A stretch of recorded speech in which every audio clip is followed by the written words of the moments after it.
विश्वास पहली बात।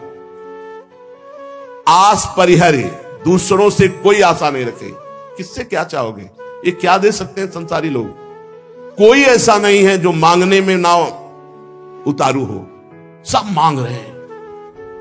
अगर मांगना ही है तुमसे तो ऐसे से मांगो जहां से मांगना मिट जाए।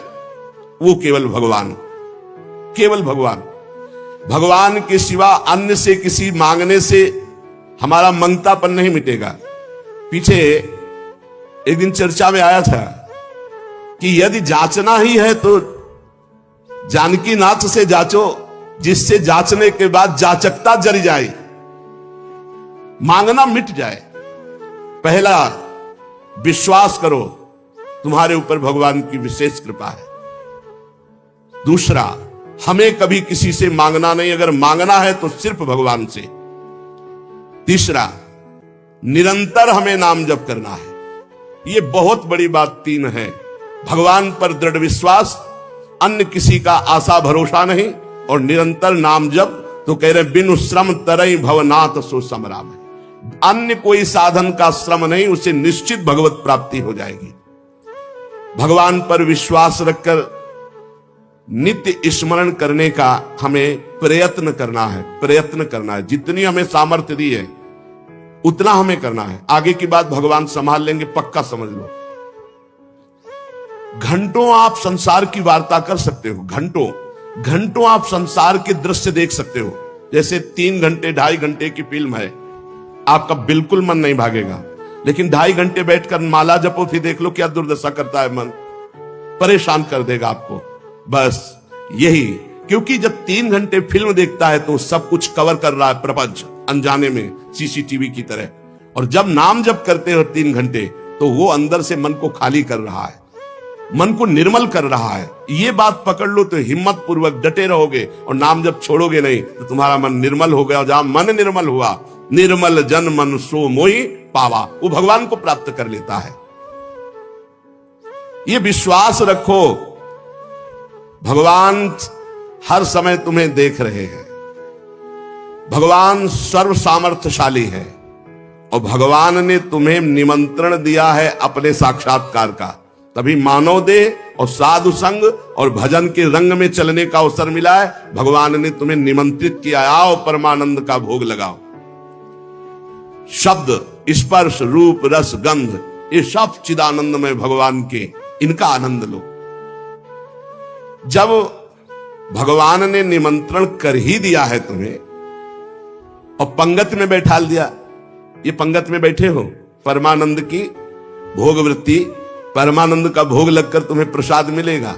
भगवत शब्द, भगवत स्पर्श, भगवत रूप, भगवत लीला, भगवत धाम का ये जो आनंद है, ये परमानंद परोसा जाएगा।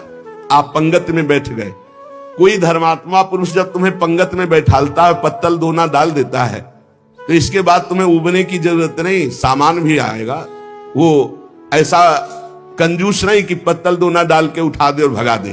तो भगवान ने तुम्हें बुलाया, वृंदावन आए, सत्संग सुनाया, अपने मार्ग में चलने का उत्साह दिया, तो भगवदानंद की प्राप्ति भी उन्हीं की कृपा से होगी। तुम चिंता मत करो। एक और तुम्हें बात बता दे खास, यदि भगवान के आश्रित हो गए हो, अंदर से दृढ़ भरोसा भगवान का, और निरंतर भजन भी नहीं होता, तो आपको निरंतर भजन का ही फल मिलेगा।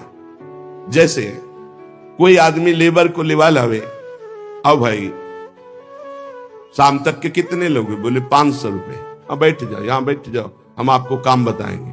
और शाम तक उसने कोई काम नहीं करवाया, तो बोले उसको 500 रुपया देना पड़ेगा कि नहीं देना पड़ेगा? पक्का देना पड़ेगा ना। तो भगवान को भगवत प्राप्ति करानी पड़ेगी। बुलाया है हमको, श्री राधिका कृपा बिनु सबके मनन अगम में श्री जी ने वृंदावन बुलाया है। जिनको वृंदा विपिन है कृपा ते नहीं की हुए, तभी तो यहां आ पाओगे।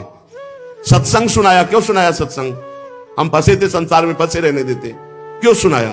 संसार का राग हटवाया सत्संग के द्वारा, क्योंकि वो मिलना चाहते हैं आपसे। इतना जब कर दिया तो अब आप अंदर से भगवान की शरणागति स्वीकार करो। अंदर से भगवान का आश्रय स्वीकार करो।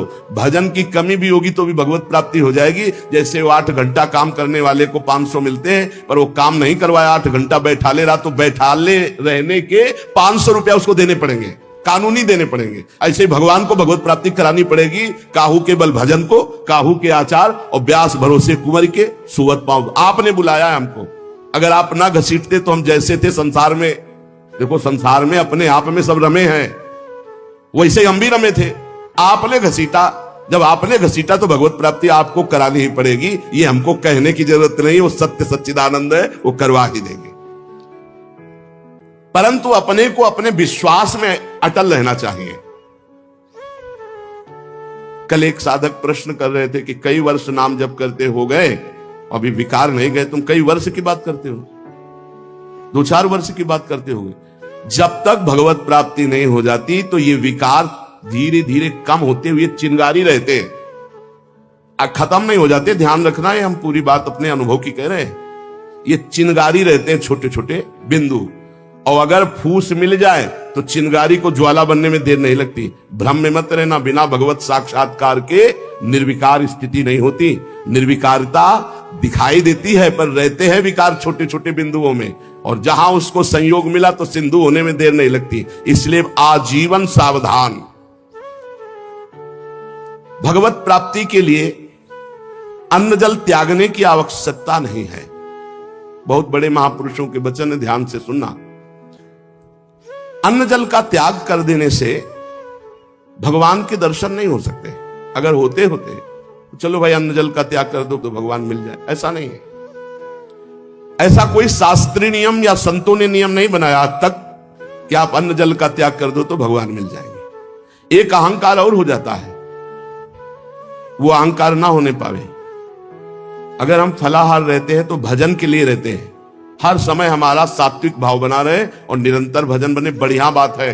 पर यह अहंकार ना हो जाए कि ये तो अन्न पाते हो, मैं फलाहारी हूं, 10 भगवत प्राप्ति में बड़ी बाधा अहंकार है। निरंतर भजन और दैन्य, अगर रोटी दाल पाने से होता है तो आराम से पाइए, उसी से भगवत प्राप्ति हो जाएगी। श्री भगवान की कृपा भजन से अनुभव में आती है, अन्न जल त्यागने से नहीं। भगवान के दर्शन भजन से होते हैं। जितना भजन करोगे, भगवद आश्रित होकर, उतने नजदीक आप पहुंचते जाओगे भगवान के। एकादश स्कंद में नौ योगेश्वर जन कहते हैं, जैसे भूखे आदमी को एक एक कवल भोजन तो तुष्टि पुष्टि क्षुधा निवृत्ति होती जाती है, ऐसे ही एक एक भजन, एक एक नाम जप, संसार से वैराग्य, स्वरूप का ज्ञान और भगवान से प्रेम, ये एक एक भजन में होता जाता है।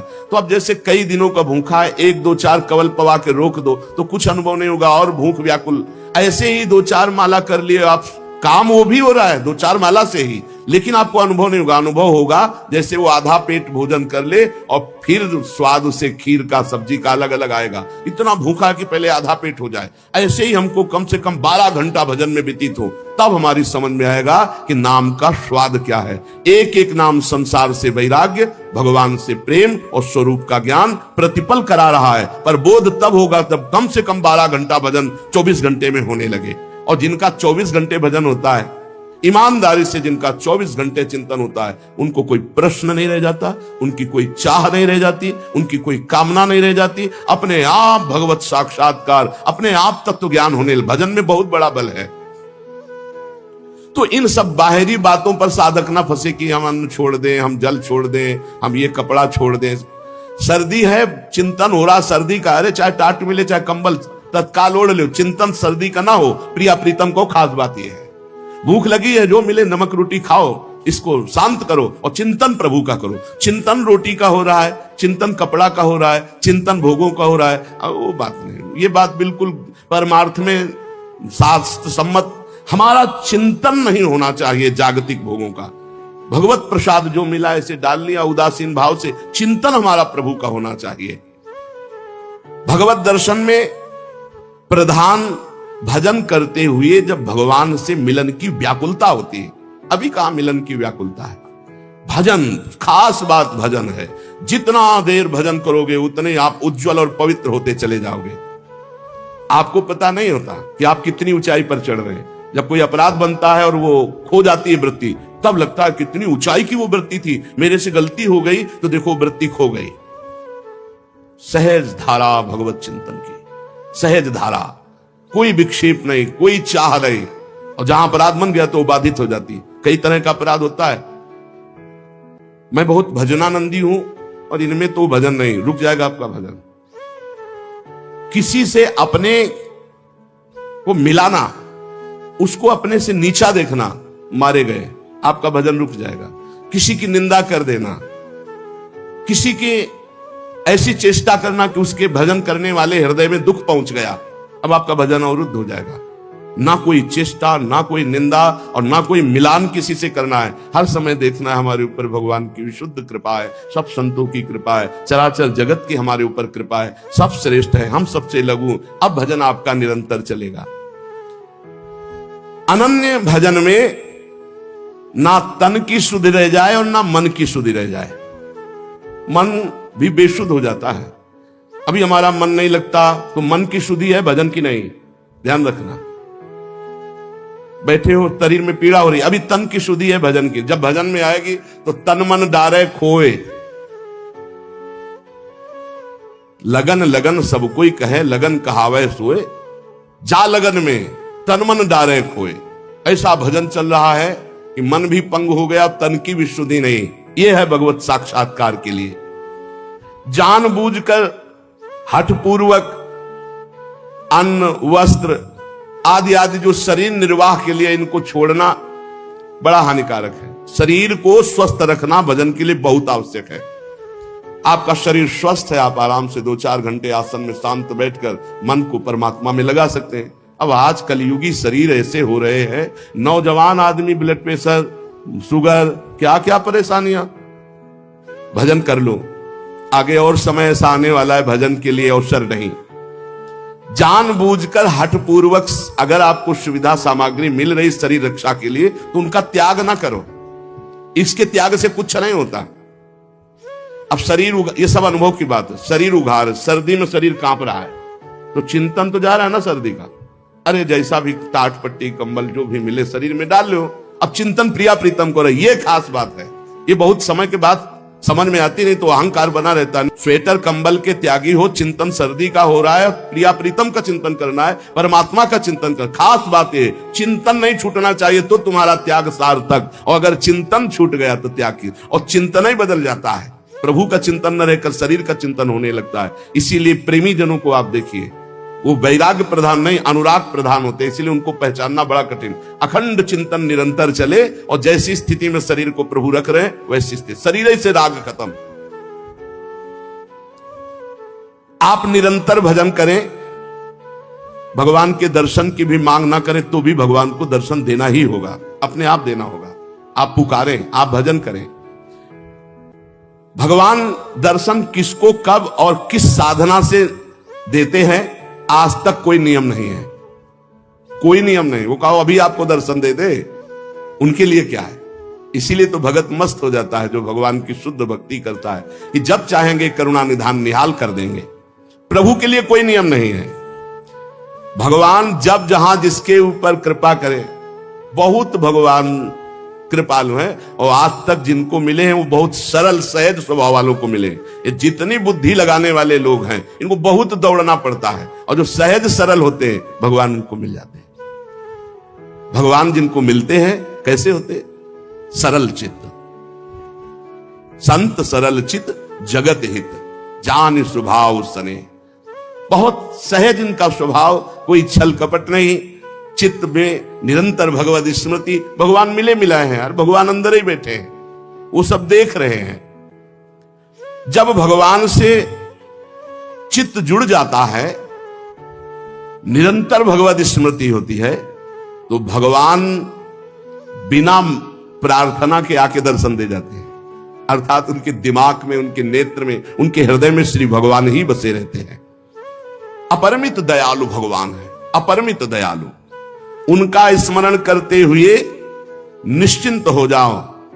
न दर्शन की चिंता करो, न कल्याण की चिंता करो। वर्तमान में उनका स्मरण न छूटे, ये बात पकड़ लो। कोई चिंता मत करो, सब ठीक हो जाएगा। वर्तमान में भजन न छूटे। भगवान तुम्हारे जीवन में वही विधान करेंगे जिससे तुम्हारा मंगल होगा। कड़ुआ विधान भी हो सकता है, पर विधान का फल बड़ा मंगल होगा। ऐसा निश्चय करके शांत हो जाओ, चिंता मत करो, भय मत करो। श्री भगवान की कृपा को देख देख कर तुम रुदन करोगे आनंद में, ऐसे वो कृपालु है। चित्त में विषाद आ जाना, चिंता आ जाना, भय आ जाना पाप कर्म का फल है। ध्यान करना, तुम्हारा चित्त विषाद युक्त हो रहा है, भयभीत हो रहे हो, चिंता है, तो कोई पाप कर्म आपने किया है। वर्तमान में भजन करने वाले को भूतकाल का पाप कर्म चिंता शोक भय नहीं दे सकता, पक्का विश्वास रखना। वर्तमान का पाप चिंता शोक भय देता है। इसलिए भगवान के चिंतन का ऐसा तारतम्य बनाओ कि कोई पाप संकल्प ही न बने, कोई पाप कर्म ही न हो, कोई वासना ही न हो। महापापाचार्य, पापाचरण करने वाला बोले नहीं, महापापाचरण करने वाला और निर्वधि, कोई सीमा नहीं है कि कितना पाप कर, पाप में ही रहता है। असीम पाप करने वाला, निर्वधि असीम पाप करने वाला। महादुर्मति सते, सैकड़ों प्रकार की दुर्मति है, दुर्मति कुमति, जो नाना प्रकार के असत आचरण कराती है, ये सबके अंदर रहती है दुर्मति। किसी को भजन सत्संग के प्रभाव से बहुत कम मात्रा में असर में आती है, और जिनको सत्संग नहीं मिला, भजन नहीं हो रहा, तो दुर्मति का ही राज्य रहता है, वो समझ नहीं पाते। सुमति तो किसी किसी के हृदय में जागृत होती है। महापापाचारी है और सैकड़ों प्रकार की दुर्मति के द्वारा असत कार्य करने वाला है। और महाकाम क्रोधाद्यति परवसे दंभ वपुसी, गजब कर दिया। कामी नहीं, महाकामी है, क्रोधी है, इंद्रियों के परवश है और दंभ धारण करता है भक्ति का, नाटक करता है भक्ति का। ना सत्संग, सत्संग से भी मतलब नहीं रखता, सत्संग में भी नहीं जाता। महाधर्म विमुखे, धर्म से भी विमुख हो गया है। पर कहीं उसको ये बात समझ में आ जाए कि अब मेरा कल्याण तो सिर्फ भगवान के धाम में ही आश्रय लेने से होगा, और वृंदावन धाम का आश्रय आवास स्वीकार कर ले और अनन्य हो जाए वृंदावन का, तो ऐसे का भी परम पद पर आरूढ़ होना निश्चित है, निश्चित। ये बड़ी गजब की बात है। साधनहीन पापाचारी, सैकड़ों प्रकार की दुर्मति वाला, महाकामी, क्रोधी, दंभी, पाखंडी है, सब दोष हैं। पर उसने एक नियम ले लिया कि अब आजीवन वृंदावन वास करेंगे, अब हमसे कुछ होने वाला नहीं। तो निश्चित उसको सत्संग मिलेगा, निश्चित रजरानी की कृपा से उसका परिवर्तन होगा, और यहां शरीर छूटा तो परम पद को प्राप्त होगा। ये धाम की महिमा है, ये अमोघ है। धाम का प्रभाव अमोघ है, विश्वास कर लो। ये कलिकाल है, साधन बल से भगवत प्राप्ति होना बहुत कठिन है। श्री चरणों का आश्रय, धाम आदि का वास आश्रय, यही हमें भागवतिक माहौल में रखकर भजन प्रभाव से श्री जी से प्रीति करा देगा। ऐसे जगत में यदि हम प्रियालाल से विमुख है, धाम आदि का आश्रय नहीं लिए, तो देख लो ऐसी माया फैली हुई है, पूछो मत। श्री विग्रह भगवान के अर्चावतार के सामने सर झुकाना, संतों के सामने सर झुकाना, गुरु के सामने सर झुकाना, माता पिता के सामने सर झुकाना, ये तो हमारे सनातन धर्म की बहुत प्राथमिक स्थिति है, नहीं रह गई। कुछ जो सत्संगी हैं, श्री विग्रह को देखा तो प्रणाम, संतों को देखा तो चलते फिरते भगवान के मंदिर है, प्रणाम। माता पिता प्रातः काल उठ के रघुनाथा, माता पिता गुरु नाम माथा। साधारण सनातन धर्म की रीति नहीं रह गई। फिर भक्ति रीति, फिर नियम निष्ठा, फिर अध्यात्म की ऊंचाई, तो बहुत दुर्लभ बात है। कैसा भी व्यक्ति क्यों न हो, अगर भगवत प्राप्ति करना चाहता है तो ना धामवास हो पावे तो एक दो दिन के लिए, महीना दो महीना में जरूर आ जाओ। इससे आपकी आध्यात्मिक पावर शक्ति बढ़ेगी, आपका उत्साह बढ़ेगा, आपको भगवत प्राप्ति की लालसा मिलेगी। श्रीपाद कह रहे हैं, अत्यंतोद्धतावदिंद्रिय गणो या सर्वदा असत्पथे, वे कस्मिन् निमिषे पिना स्मृत महानंदाभिराधा प्रियः, सद्धर्मैः सदुपासनैर्विरहितस् त्यक्तोऽखिलैः सद्गुणैर्, हा हा सोहम नल्पमोह उपयाम्येकं तु वृंदावनम। हा हा, ऐसे का कैसे कल्याण हो सकता है?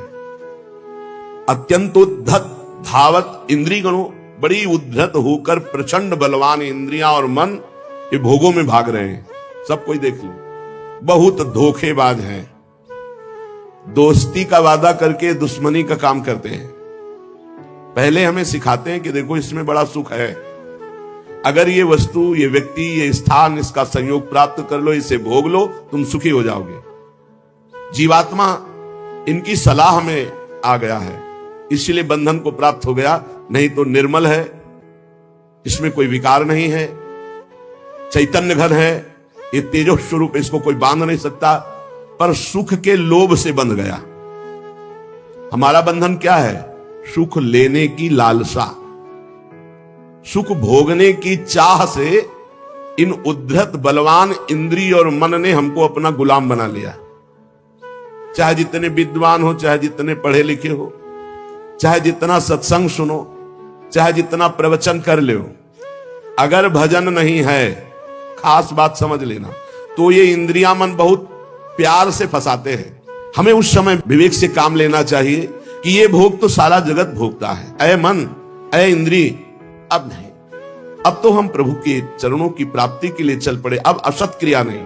पर उस समय विवेक काम नहीं करता, बुद्धि ये सलाह देने लगती, चलो कुछ 5 ही मिनट की तो बात है, फिर भजन कर लेना, यमुना स्नान कर लेना, अमुक पाठ कर लेंगे, पाप नष्ट हो। ऐसे साधकों को भ्रष्ट करते हैं। संसारियों को तो जो गिरे हुए हैं उनको क्या गिरना, लेकिन जो अच्छे हैं, चलना चाहते हैं, उनको भी अत्यंतोद्धत धावत इंद्रिय गणों या सर्वदा असत पथे। ये इंद्रियां, ये मन ऐसा मिठास पैदा करते हैं कि जीवात्मा स्वीकृति दे देता है, चलो। अब वो बेचारा इंद्रिय और मन के उसमें फंसा हुआ दुर्गति को प्राप्त होता है। नरक आदि भोगना, जेल भोगना, ना कुछ तो अंदर जलन पैदा हो गई, अशांति, चिंता, शोक, भय। पक्का समझ लेना, जब तक ये इंद्रियां और मन सुख का प्रलोभन देकर तुमसे दस्तखत कराते रहेंगे, स्वीकृति करते रहोगे, तब तक ये बंधन मिटने वाला नहीं। श्रीपाद कह रहे हा हा सोह मन अल्प मोहा, अर्थात बहुत बड़ा मोह हमारे अंदर है, छोटा नहीं है। क्या? हम इंद्रिय और मन की सलाह में आ जाते हैं। हम सब बड़ी सलाह बुद्धि देती है फंसने की, निकलने की सलाह नहीं देती। बहुत बार हो चुका, आपकी बार नहीं, अब नहीं, ऐसा नहीं, बार बार। इसे तृष्णा कहते हैं। भोगे हुए भोग को पुनः भोगने की इच्छा का नाम तृष्णा है। ये तृष्णा पापिनी बार बार पाप कराती है। एकस्मिन निमिषेपि ना स्मृत महानंदाब्दि राधा प्रिया। राधा प्रिय, राधा वल्लभ लाल का एक पलक झपकने के लिए भी एकाग्र होकर ये स्मरण के लिए राजी नहीं है।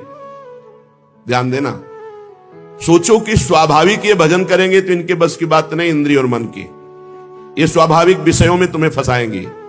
एक निमिष कहते हैं पलक झपकने को। एकस्मिन निमिषेपि ना स्मृत महा आनंद राधा प्रिया, महा आनंद प्रदान करने वाले राधा रमण जी, राधा वल्लभ लाल, राधा बांके बिहारी का एक पलक झपकने के समय को भी ये प्यार से स्मरण करने के लिए राजी नहीं है। इनको जबरदस्ती भजन कराना पड़ेगा। ये जो कहते हैं मेरा भजन में मन नहीं, कोई सिद्ध हो गए क्या तुम्हारा भजन में मन लगेगा? साधक को जबरदस्ती भजन कराना है। इस जबान से राधा राधा वल्लभ श्री हरिवंश, राधा वल्लभ श्री हरिवंश, तो हृदय में भी प्रकाश ज्ञान का और बाहर सुख वैभव भी मिलेगा। यही परलोक सकल सुख पावत, मेरी सो भैया कृष्ण गुण संचु। सद्धर्मई सदुपासनैर विरहितस् त्यक्तोखिलै सद्गुणै। सद्धर्म का त्याग, सद उपासना का त्याग, अखिल सद्गुणों से युक्त जो महात्मा जन है उनका संग त्याग, ये महामुग्ध होकर के भोगों में लगा हुआ इंद्रिय मन एक निमिष के लिए भी राधा वल्लभ लाल के चरणों का चिंतन नहीं करता। हा हा, हाय हाय क्या होगा मेरे जीवन का। उपयाम्येकम तु वृंदावनम, अब मैंने समझ लिया कि अब मेरा एकमात्र परम कल्याण, उद्धार, मंगल, सीधाम वृंदावन करेगा। तो मैं आजीवन वृंदावन वास का नियम लेता हूं कि अब मेरे से तो कुछ बनने वाला नहीं, अपने शरीर को इसी धाम में रखूंगा और इसी रज में धूल धूसरित होकर प्राण त्याग दूंगा, तो भगवत प्राप्ति हो जाएगी, पक्का भगवत प्राप्ति हो जाएगी। धाम में आजीवन वास से भगवत प्राप्ति, अब ये जो बीच की यात्रा है ये समझना होगा, नहीं कहीं भ्रम ना हो जाए कि हम धामवास करें और खूब मनमानी कुमार्गामी प्रवृत्तियों के आचरण करें। देखो ये धाम सुरक्षित है देवी शक्तियों से, जैसे राष्ट्रपति भवन की विशेष सुरक्षा होती है, ऐसे जैसे ये पुरियां हैं, धाम है, तीर्थ स्थान है, ये विशेष सुरक्षित होते हैं। इनमें जो उद्दंडता करता है, पापी पापाचरण करता है, उनको विशेष दंड दिया जाता है, ध्यान रखना। तो ये जो कहा गया कि आप अखंड धामवास करें आपको भगवत प्राप्ति होगी, तो अखंड धामवास और भगवत प्राप्ति के बीच की यात्रा नहीं बताई गई। वो होगी सत्संग से, वो होगी रसिकों के संग से। ऐसा नहीं है कि आप धामवास करो, खुला पापाचरण करो, आपको भगवत प्राप्ति हो जाएगी, ऐसा नहीं, ऐसा नहीं, ये भ्रम में मत रहना। ये जो कहा जाता है तो धामवासी को सत्संग मिलता है और सत्संग से वो अपना सुधार करके निरंतर भजन परायण होकर भगवत प्राप्ति करता है। उपासक निरंतर भजन के लिए दृढ़ नियम लेना पड़ेगा। इसके लिए यह नहीं कि घर त्याग करके कहीं भागकर जाने की जरूरत है। आश्रय धाम का लिए हैं और आप बहुत दूर वास कर रहे हैं और निरंतर भजन का नियम ले लिए कि हम अभ्यास कर रहे हैं। अंतर पड़ सकता है अभ्यासी को, वो कोई सिद्ध पुरुष नहीं है, पर नाम जप का पक्का वहीं धाम प्रकाशित हो जाएगा, वहीं प्रिया प्रीतम प्रकाशित हो जाएंगे। विश्वास करी सब आस परिहरी, दास तब जे होई रहे, जप नाम तव बिनु श्रम तरही भव, नाथ सो समराम है। बहुत जोर की बात गोस्वामी जी कह रहे हैं। जो आप पर विश्वास करके सबकी आशा का त्याग करके आपके चरणों के दास हो गए और रात दिन आपका नाम जप कर रहे हैं, तो बिना प्रयास के कोई संसार समुद्र से पार हो जाएंगे और कोई साधन करने की जरूरत नहीं। हठ करना पड़ेगा, मुझे अधर्म पूर्वक विषय अब नहीं भोगना, बड़ा जोर का हठ करना पड़ेगा। नहीं बार बार कसम खाने पर, नियम लेने पर, वचन देने पर फिर भी हम फिसल जाते हैं, क्योंकि वो सच्चा हठ नहीं आया। अभी हमारे अंदर ये भाव है कि इस भोग में हम सुख ले लेंगे, इसलिए कसम खाने पर, नियम लेने पर, वादा करने पर भी हम फिसल जाते हैं। त्यक्त्वा हठा निःसृतः, इनसे तुम हठपूर्वक अपना राग छुड़ा लो, नहीं ये हठपूर्वक तुमसे हट जाएंगे, बलात्काल सब कुछ छीन लेगा। क्रंदम क्रंद ममंद कंदलित सदभवांकुरः सत्वरम, यदि तुमने इनका राग छोड़ दिया, नाम जपना शुरू किया, धाम का आश्रय ले लिया या धाम का वास मिल गया, तो तुम्हें एक परम लाभ मिलेगा। क्रंदम क्रंदम